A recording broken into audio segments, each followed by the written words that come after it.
We're going to Douglas on line 3. Douglas, you're on Heart of the Matter. Shawn, Yeah.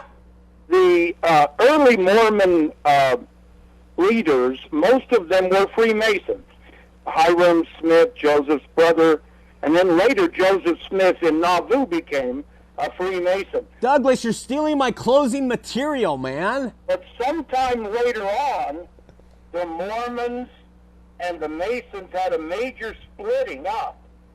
I mean, they're not close at all anymore. Do you know when that took place? When they had the split? In the way of the Mormons and the Masons. I don't know when they had a split. I didn't realize they had a split. I never knew they were together. Masons and Mormons are not close at all. I understand that, but they're close in their temple rights. Well, yeah, because of their what they do in their temples. Yes. But at some point, I think the Masons actually kicked the Mormon leaders out. Huh. And I don't know very much about that particular period of time. And I just wondered.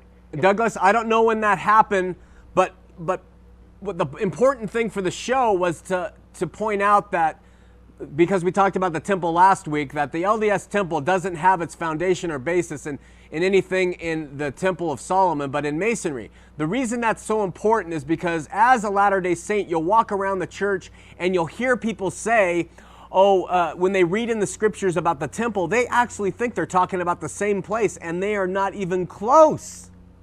Yeah, I was married and sealed in the temple. Uh-huh.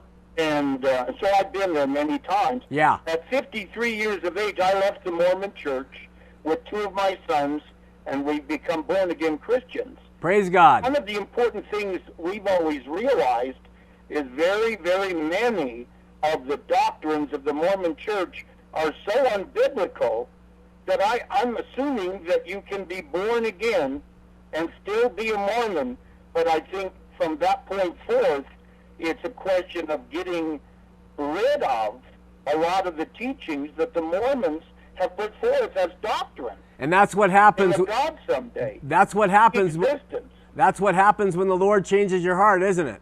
Yeah, you begin to realize that much, if not almost all, of the doctrines of the Mormon church are totally unbiblical. Right. Hey, Doug, thanks for the call. It's always great information. See you Sunday. All right. See you at Heart in the Park. At the Heart in the Park. Have a nice evening. Okay, Doug. Take care. Bye now. Bye-bye.